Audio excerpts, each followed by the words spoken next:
Seria possível nos explicar um pouco sobre as relações entre Israel, Palestina, Hamas, os conflitos daquela região, hoje à noite no Pinga Fogo, para podermos entender um pouco sobre o porquê que isso ocorre até hoje com esses povos? Eu estou vendo as lives do programa Caminho da Luz, mas ainda não tenho conhecimento suficiente para entender essa história do ponto de vista espiritual, por estar por trás da própria história. Então, eu queria que vocês pudessem colaborar, aproveitando, né, a pergunta que chegou para a gente, e tentar ajudar não só a nossa ouvinte, mas outras pessoas que estarão nos acompanhando também. Quem começa? Eu começo.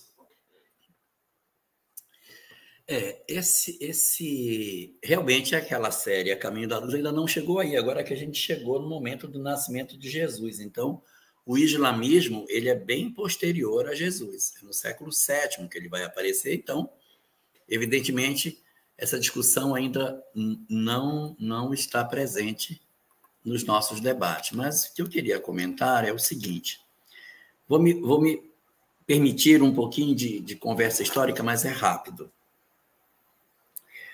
Os judeus foram expulsos da Palestina no ano 70, quando o Império Romano determinou ali a destruição do Templo de Jerusalém e eles foram embora.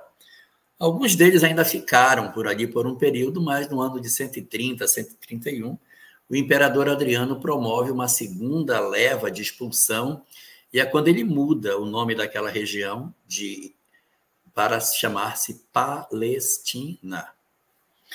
E os judeus deixam de ter qualquer tipo de poder político ali. Passar os séculos, vários povos vão dominar, os otomanos vão ficar durante muito tempo. No século XX, o Império Otomano vai perder o poder sobre essa terra e vai cair nas mãos da Inglaterra, isso em 1918. Mas o que acontece? Naquela região ali, havia muitos árabes, mas havia judeus também. Mas eles conviviam ali, judeus e árabes conviviam no século XIX, no século XX, conviviam. Eles eram vizinhos. Eles poderiam ter suas diferenças? Poderiam ter, mas eles conviviam. A região não era inflamada. Depois do Holocausto, da Segunda Guerra Mundial, houve uma deliberação de que aquela região iria ser dividida em 3 partes. Uma parte seria o Estado palestino, uma parte seria Israel e uma terceira parte seria Jerusalém. Seria uma zona internacional e a capital de Israel seria Tel Aviv, não seria Jerusalém. Jerusalém seria um local da ONU, que não ia ficar na mão de ninguém. Essa foi a determinação. A partir do momento em que essa determinação começa a aparecer, começa a se dar conflitos. Os conflitos surgem já na decisão. E aí existe, da parte daqueles que retornavam para Israel como judeus, excessos. Quando eles vão tomar aquela região, eles tomam a região com violência. Talvez hoje, em função do ocorrido, eles tivessem tido melhor condição de negociar com esse pessoal para sair, para comprar as terras, para negociar para saírem sem grandes arroubos. Não foi o que aconteceu. Não houve habilidade no retorno dos primeiros judeus que vieram para se assentar no lugar. Então, desde 1946, começa um conflito ali dentro. E aí, agressões de parte a parte começam a acontecer. Muitas agressões. O Estado de Israel não tinha nem sido formado. Quando se dá próximo do Estado de Israel, a Inglaterra ainda estava tomando conta, já tem briga de judeus com palestinos.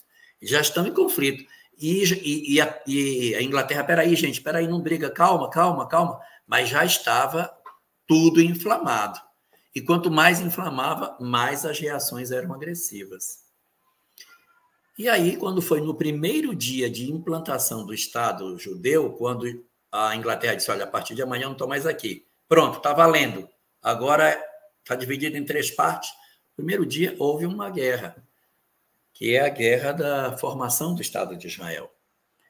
Nessa guerra, que foi uma guerra em que todas as nações do entorno invadiram Israel, Israel acabou vencendo a guerra, no primeiro dia de fundado.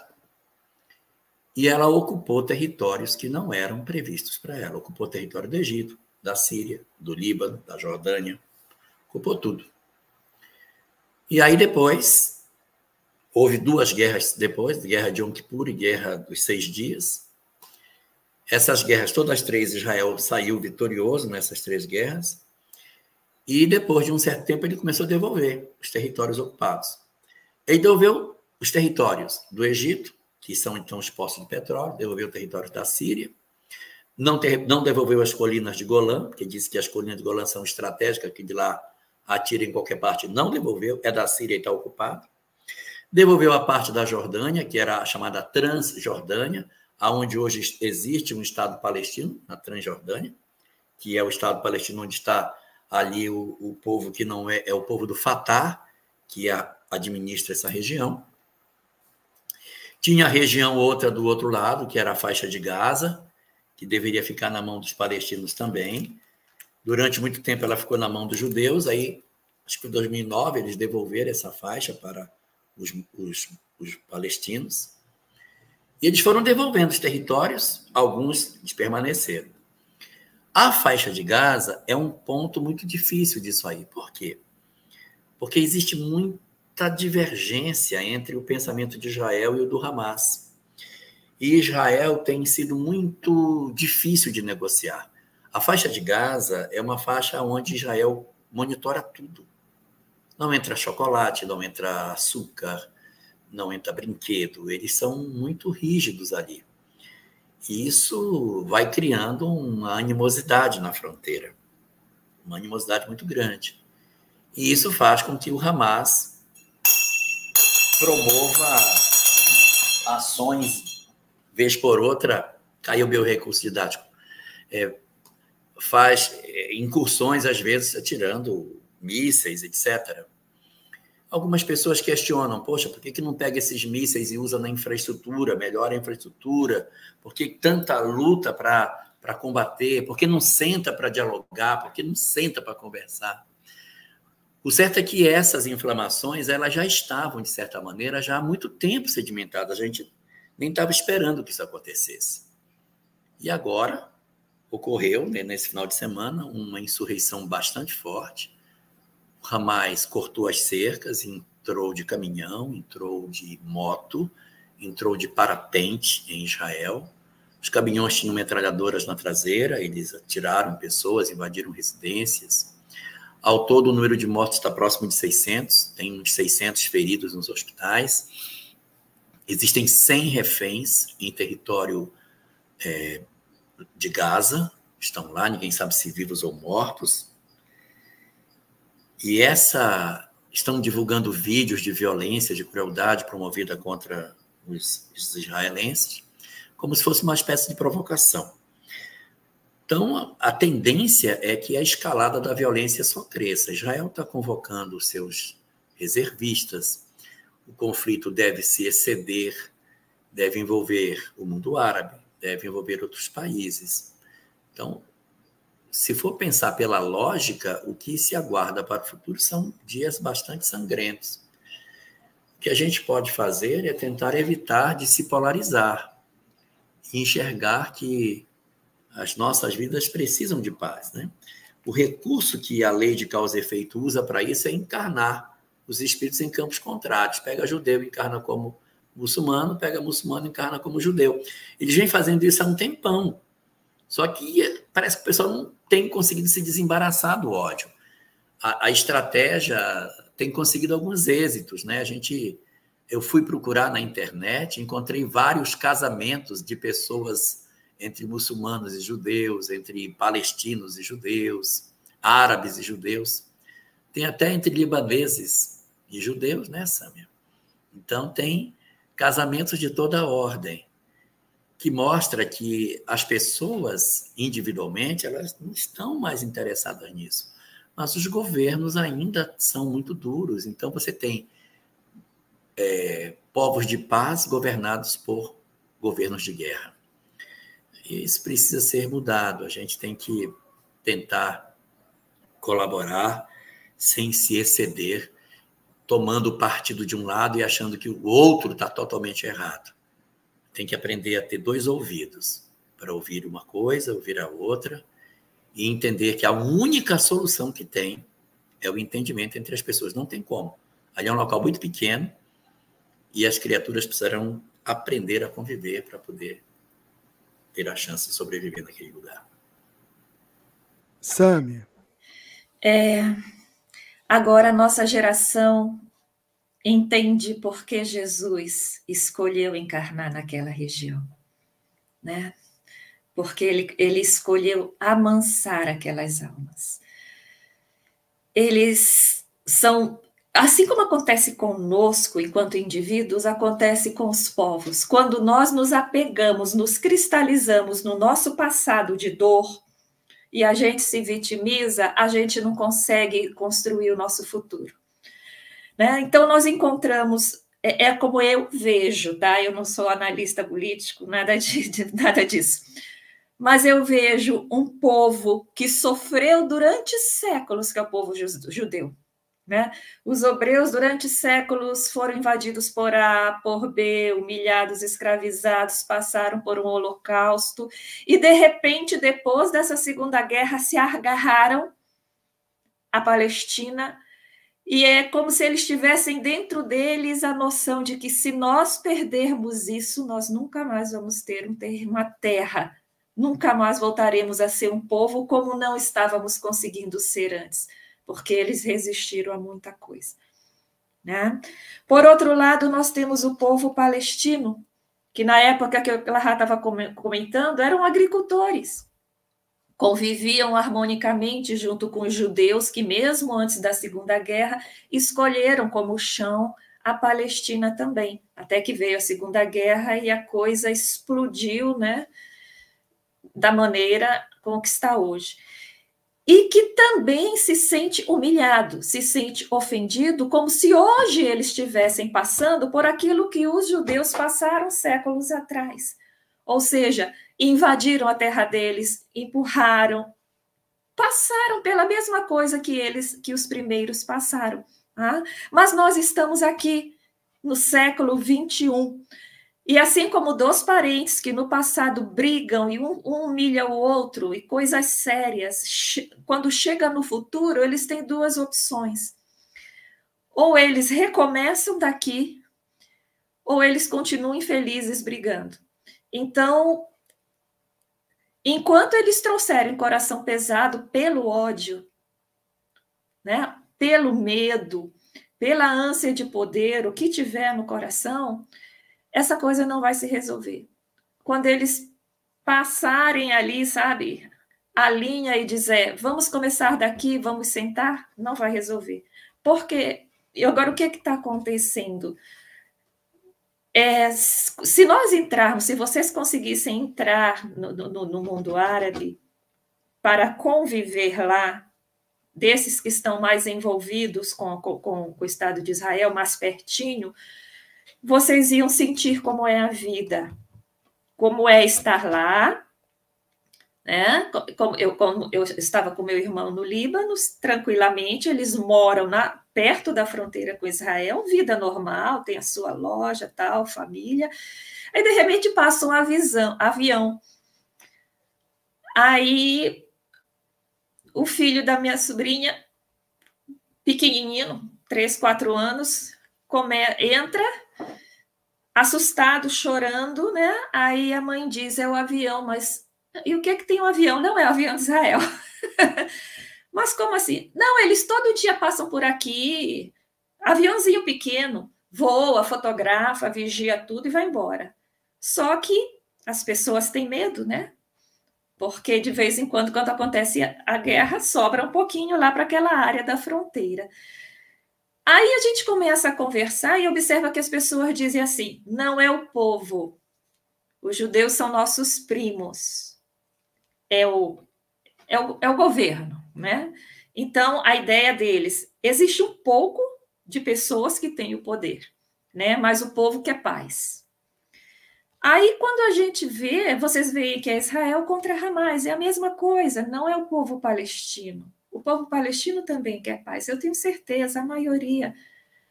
Mas existe uma minoria que continua sem ter Jesus no coração. E não é porque eles têm que ser cristãos. Jesus no coração é sentimento de fraternidade, sentimento de perdão, sentimento sabe, de vamos começar de novo. Eles não conseguem ter isso.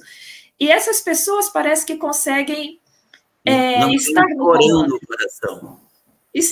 Não tem amor no coração, né? Mas a gente mistura Jesus com amor, e aí acaba falando. Então, assim como nós vamos ter que aprender a perdoar o nosso passado, as pessoas com quem nós estivemos envolvidos, enquanto eles não conseguirem fazer isso, a maioria já está preparado, mas ainda não tem forças, ainda são aqueles que estão meio em cima do muro, né? Inclusive, por enquanto, a minoria ainda está desse jeito. Eu não vejo solução por enquanto. Eu queria fazer um comentário no seguinte sentido. Nós não podemos fazer a leitura do seguinte tipo: olha, os judeus parecem não ter aprendido a lição, porque foram um povo bastante oprimido durante o período da Segunda Guerra, e agora que eles estão com um determinado local, eles se tornam opressores. Isso vale uma pergunta. Mas quem garante que os judeus que estão encarnados hoje eram os judeus de lá de trás? Quem me garante que os que odiaram os judeus não são os que hoje estão na capa de judeus? Porque os espíritos não pertencem a povos. Então, é plenamente possível que, de repente, muitas criaturas que já tiveram ódio de judeu renasçam como judeus para aprender a ter uma visão diferente. E aí você vê a repetição de determinadas práticas que não é possível que não aprenda. Não são necessariamente as mesmas almas, mas são os espíritos acostumados a terem esse tipo de mecanismo de exclusão. Então é para a gente pensar. Não estou dizendo que seja, não sou médium, não tenho bola de cristal, mas só para a gente pensar a possibilidade de que entre esses que hoje possuem posturas assim tão exclusivistas, se não seriam eles, de alguma forma, integrantes dos grandes exércitos que tiveram tanto ódio de Israel, agora vivendo entre eles. Isso aconteceu com o cristianismo, né? Os que odiavam o cristianismo nasceram cristãos. Nada impede que seja assim. Só mais uma coisinha. Da época de Jesus, multidões seguiam Jesus, e com certeza multidões não precisam sequer renascer daqueles hebreus, não precisam renascer. Nós que estamos renascidos aqui ainda somos os cascadura, os que não aprenderam, né, da última hora lá, do último minuto já. Então, esses que estão aí, né, como nós aqui nas nossas dificuldades internas, né, na nossa faixa de casa interna brasileira que nós estamos vivendo hoje, também não aprendemos e por isso estamos aqui. Queria só fazer um comentário, mas espera aí, gente. Israel não atacou, Israel foi atacado. Você tem razão. A crueldade foi uma coisa descabida. Vídeos de decapitação, crianças dentro de jaulas, uma coisa assim descabida. Não existe defesa para isso. Mas eu quero observar uma coisa, e eu sou de família judia, estou falando para você sendo judeu. Procure ver como vivem as pessoas em Gaza. As pessoas em Gaza, elas vivem num processo muito grande de opressão. Eu não estou justificando o que o Hamas fez, mas aquela panela de pressão ali, as pessoas não têm direito a... Não pode entrar um saco de cimento, não pode entrar açúcar, não pode entrar chocolate, tudo muito vigiado, nenhum país pode trazer nenhum tipo de benefício, não permite, a costa é vigiada. Então, isso também tem que ser considerado. Não estou justificando o Hamas, estou só dizendo que as pressões, Israel realmente não atacou, sempre ela foi atacada pelo Hamas, mas a forma como a faixa de Gaza é tratada, de certa maneira, provoca isso. O Hamas poderia, nesse período de calmaria que a gente está vivendo, pois faz tempo que ninguém joga bomba para lado nenhum, dizer assim, vamos tentar um diálogo, vamos sentar e dizer assim, o que vocês querem que a gente diminua, vocês facilitem que entre cimento e chocolate e sei lá mais o quê, e a gente negocia. E devagarinho você vai negociando, você vai desarmando, mas se fez um movimento que eu acho que ele não tem mais conserto. O que pode acontecer agora na região é imprevisível. Eu vou só dar uma comparação. Quando, em 2007, o Hezbollah, lá da região da Sâmia,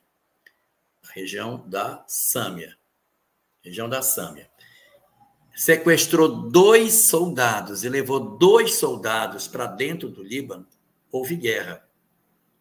Foram 2 soldados. Agora eles sequestraram 100 civis.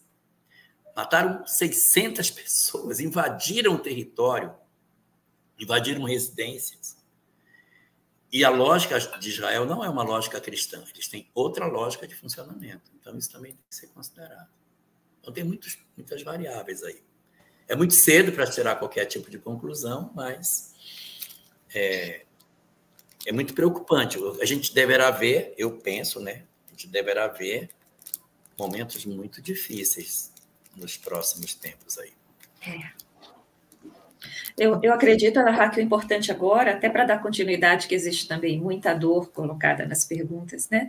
Mas o importante agora é que nós pensemos em como é que nós vamos atuar diante disso, né? Que a gente, pelo menos, a gente não vai resolver aquela questão, mas pelo menos que a gente evite tomar partido nas redes sociais, evite divulgar essas imagens que às vezes perturbam as pessoas, e ao mesmo tempo nós podemos usar as redes sociais para falar coisas positivas e de apoio à paz, né? De torcida para que tudo dê certo, sem favoritismos, sabe? Porque existem erros e acertos dos 2 lados, independente de que nós sabemos que quem começou essa guerra agora foi o Hamas, e de uma maneira realmente cruel, né? Mas nós temos que pensar em toda a população envolvida naquela região, né? Que o ideal é nós vibrarmos por todos mesmo, e sempre com positivismo nas redes sociais, né? Me permita só mais um comentário, eu prometo que é o último. O Estado de Israel já solicitou que os civis deixem a faixa de Gaza. Se eles estão dizendo que é para os civis deixarem, é porque eles vão entender que quem ficar é combatente. Então, quem ficar, eles vão combater. Já chamaram todos os reservistas, então uma força militar muito forte deverá atuar. Agora, ninguém está falando dos civis de Gaza. Então, por que a gente não se mobiliza para que a gente acolha? Porque vai ter muito refugiado de guerra. Lá existe 1.700.000 pessoas que moram na faixa de Gaza. Vamos dizer 2 milhões de pessoas. 2 milhões. Nem todo mundo ali é combatente, a maior parte não é. Então, 1.500.000 pessoas, que seja, 1.700.000 pessoas, vão procurar um local. Para onde elas irão? É preciso que a gente olhe a maioria. Se a minoria tem um desejo de guerra, isso é outro problema, eles resolvam lá o problema deles. Eles querem guerrear, vão guerrear. Mas e as mães, os filhos, as crianças? Nós temos que entender que a humanidade precisa ter um processo de acolhimento. Não, esse pessoal aqui quer sair, venha, vamos cuidar de vocês. E a gente tem que encontrar um local, né? Onde o Brasil é sempre muito acolhedor, né? Quem sabe a gente não seja o local para acolher essa quantidade enorme de pessoas